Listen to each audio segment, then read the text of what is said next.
Ya, halo, gue Kevin Anggara. Selamat datang lagi di channel kedua gue. Gue udah lama banget nge-upload video dan ini mungkin sedikit live update aja di kehidupan gue. Sekarang gue nyalain lighting dulu biar agak terangnya.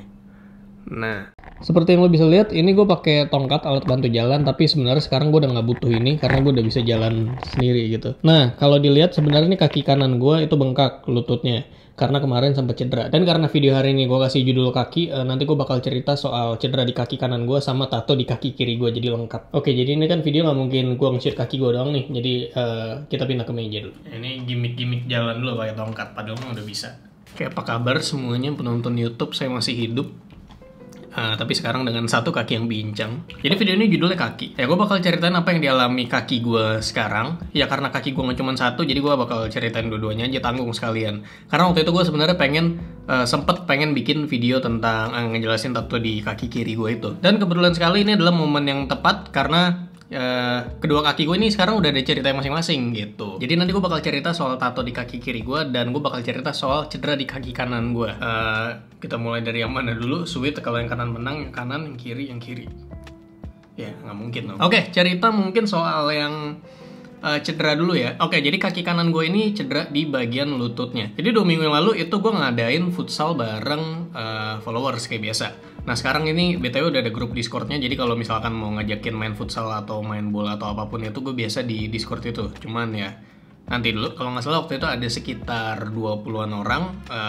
Terus kayak biasa kalau main ada fotografernya biar ya lu ada konten gitu, bisa lu upload. Wih ini gue olahraga gitu. Nah main ketika di menit 10 atau 15 gitu, gue lupa. Pokoknya baru bentar banget, baru mulai main itu gue jatuh.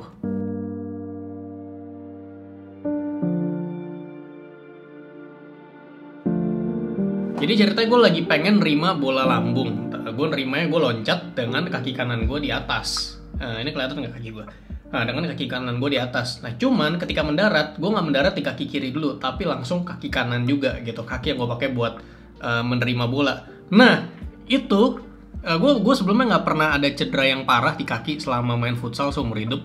Dan ini adalah salah satu, ya mungkin satu-satunya cedera gue yang paling parah. Paling parah dulu biasanya paling cuman ankle ya. Kalau ankle tuh dia di kaki lu tuh bengkak doang, susah jalan. Nah cuman ini di lutut. Jadi ketika gue mendarat, salah pijakan, bagian lutut gue ke bawah itu ada di tanah, tapi lutut gue itu ke kanan jatuhnya. Dan ketika jatuh itu bunyi krek, gede banget, kenceng banget. Itu langsung gelap gitu. Gue langsung gak mau buka mata dulu karena ya gue habis mendengar bunyi yang kenceng itu adalah bunyi kretek-kretek yang paling kenceng yang pernah gue denger seumur hidup gue, secara langsung. Bunyi kayak gitu gue langsung, oke, ini gue udah gak bisa main lagi, gue jatuh, gue gak berani lihat ke arah kaki gue. Terus semuanya pada ngerubungin, dan tapi gue coba iseng ya, gue gerakin jari gue gitu. Pas gue gerakin jari kaki gue, wih bisa nih, oh berarti nggak ada yang patah nih, saraf-sarafnya aman. Dan langsung buru-buru dibawa ke IGD terdekat, dan di ronsen. Setelah di ronsen tuh sebenarnya aman, nggak ada yang kena tulang gimana. Cuman gue masih kayak anjing, ini nggak mungkin dong tidak kena tulang, soalnya pas gue jatuh itu bunyi krek kenceng banget. Itu posisinya gue susah jalan banget. Pas di IGD juga gue harus pakai kursi roda didorongin. Kalau menurut dokter waktu itu mungkin ini kena ligamennya, jadi dikasih perban kayak gini, sebentar, perban flex kayak gini, biar apa ya, biar kalau tidur mungkin nggak gerak terlalu parah mungkin lututnya ya. Sama dikasih kompres dan disaranin buat kompres dulu, dikasih obat radang ya, dan masih banyak obat lainnya. Intinya habis dari dokter itu gue susah banget jalan, kaki gue bengkak. Nah, gambaran jatuhnya paling gampang itu mungkin gue akan kasih ilustrasi videonya Zlatan Ibrahimovic pas dia cedera lutut juga.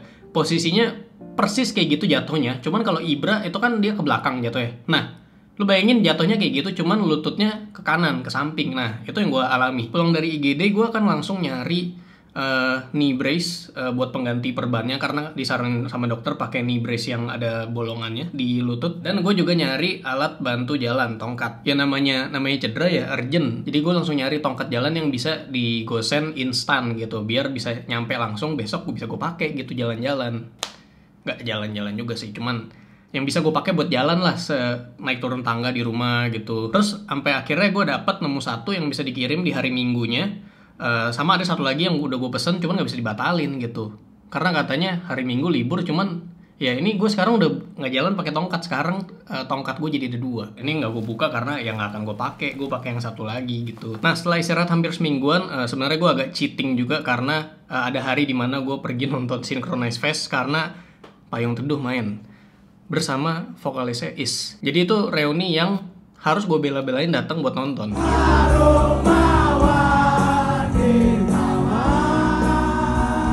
Ini intermezzo dikit karena musik-musik Payung Teduh itu adalah musik-musik yang menemani gue ketika gue masih kuliah dulu dan ketika gue PDKT sama cewek gue yang sekarang udah tunangan sama gue gitu, maksudnya tunangannya bukan sama orang lain. Jadi itu adalah momen dimana gue ya udah gue bela-belain datang dengan pakai knee brace dan jalannya gue pegangan sama temen gue dan bela-belain nonton agak depan gitu. Ya udah lanjut. Setelah dari situ gue istirahat lagi.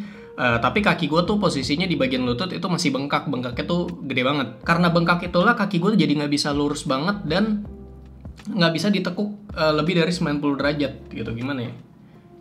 Ya gue nggak bisa. Ya ini contoh aja, ini ilustrasi. Gue nggak bisa nekuk kaki gue ke dalam. Sedangkan kaki kiri kan bisa nih kayak gini.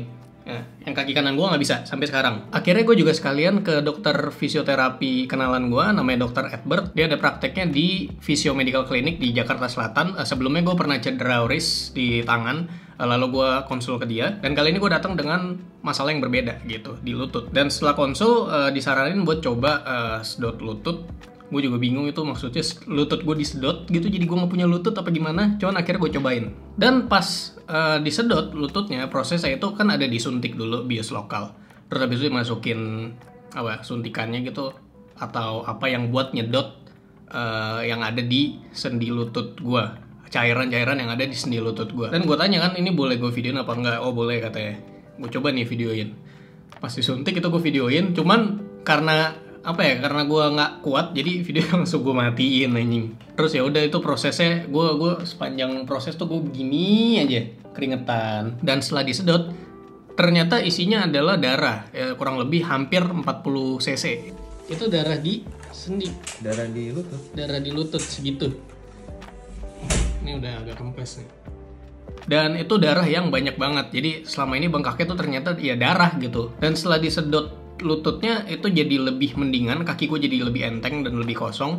Cuman nggak bisa langsung gue tekuk dan gue lurusin lagi, bahkan sampai sekarang itu belum bisa. Dan habis itu gue jalanin sesi fisioterapi buat menguatkan otot paha ya karena lutut gue juga belum bisa diapa-apain kan. Dikasih latihan-latihan stretching yang harus dilakukan selama beberapa hari ke depan, dikasih obat baru juga. Dan ya udah itu pengalaman cedera di kaki kanan gue, dan semoga nanti cepet sembuh dan bisa lari lagi, bisa main bola lagi gitu. Oke, dari kaki kanan kita ke kaki kiri. Jadi kaki kiri ini gue bikin tato.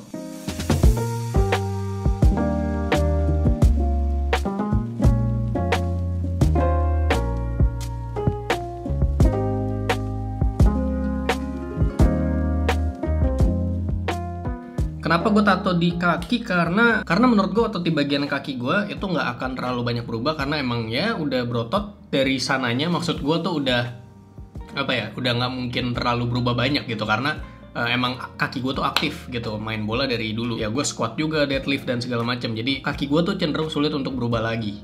Sedangkan kalau tangan, kalau misalkan gue rajin bicep curl atau apapun itu kan jadi bakal gede. Ya kan, masih ada kecenderungan buat berubah-berubah. Nah, itulah salah satu alasan gue memutuskan buat tato di kaki kiri gue. Nah, konsep tatonya itu adalah komik. Kenapa komik? Karena komik adalah sesuatu yang menemani gue dari gue kecil sampai sekarang.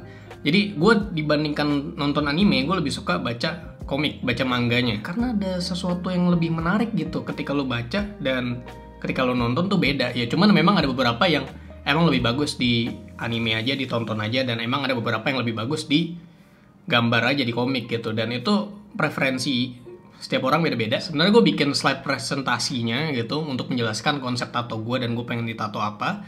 Pastinya gue pengen ditato konsepnya itu comic panel. Jadi gue pengen ngambil beberapa momen anime atau manga yang emang berkesan banget secara personal untuk gue. Nah, ini gue tatonya di Twin Monkey Tattoo Studio sama artisnya Jerry Tankuro. Jadi di Twin Monkey Tattoo Studio itu banyak artisnya, ada sekitar 5 atau 6 atau 7. Nah, dan masing-masing tato artisnya itu punya style yang berbeda. Nah, kalau Jerry Tankuro ini dia punya style anime komik yang kayak gitulah. Akhirnya gue presentasiin ke dia nih, slide-nya gue pengen bikin kayak gini. Ini gambar-gambar yang harus ada gitu. Akhirnya dia bikin layoutnya, placementnya di mana. Terus pas pertama kali ketemu langsung oke, sikat langsung tato. Dia makan tempat segini nih, ya kan? Tapi ini kosong, ini kosong. Tatonya itu dibagi jadi 3 sesi. Sesi pertama itu sekitar 3,5 jam, sesi kedua 3 jam, sama sesi terakhir itu 1,5 jam, tinggal yang kecil-kecilnya aja. Jadi tato pertama yang paling gede itu gue tato Deku, dan gue berusaha sebisa mungkin nih tato-tato gue spoiler without context ya. Jadi ya ketika lu ngeliat tato gue gitu ya, gue kadang kalau lagi bosan juga gue baca-baca gitu, nggak bisa.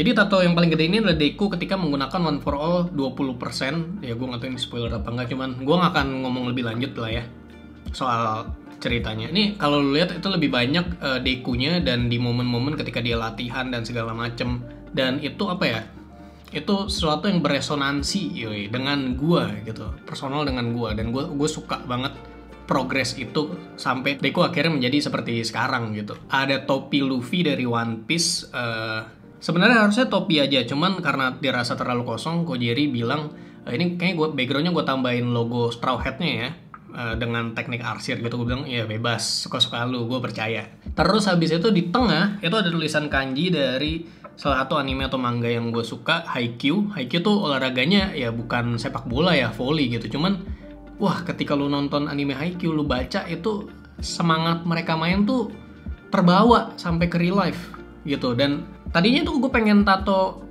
karakter yang gue suka ya dari situ, Nishinoya. Terus akhirnya gue memutuskan buat pakai banner Tobe, itu dari supporternya Karasuno, yang artinya fly gitu. Jadi biar ya kalau gue ngambil bola nanti harusnya selanjutnya pakai kaki kiri aja ya, jadi biar bisa terbang beneran gitu. Itu sebelumnya di bagian yang kiri ini udah ada tato salmon, cuman sekalian dikasih panel komiknya kotak. Terus habis itu ada Spirited Away, ini salah satu animasi dari Ghibli yang gue paling suka gitu. Habis itu ada Kiki Delivery Service, ada apa lagi? Banyak sih, masih banyak dari Ghibli. Terus ada satu lagi, gue pengen ada satu yang bola, dan kebetulan saat itu sampai saat ini gue lagi ngikutin mangganya Blue Lock. Jadi Blue Lock ini adalah ya temanya bola, olahraga, dan bedanya dari Tsubasa, Aoashi, dan lain-lainnya adalah ini bola tapi battle royale gitu. Ini menarik banget dan gue ngikutin sampai sekarang. Dan salah satu karakter yang paling gue suka adalah Bachira, Meguru. Jadi ini gue ngambil adegan ketika dia masih kecil dulu, ada flashbacknya. Ya karena style main bola gue itu mirip-mirip sama Bachira lah. Bedanya dia nggak cedera, gue cedera gitu. Sesi yang pertama itu Deku yang gede dulu. Itu diselesain 3,5 jam.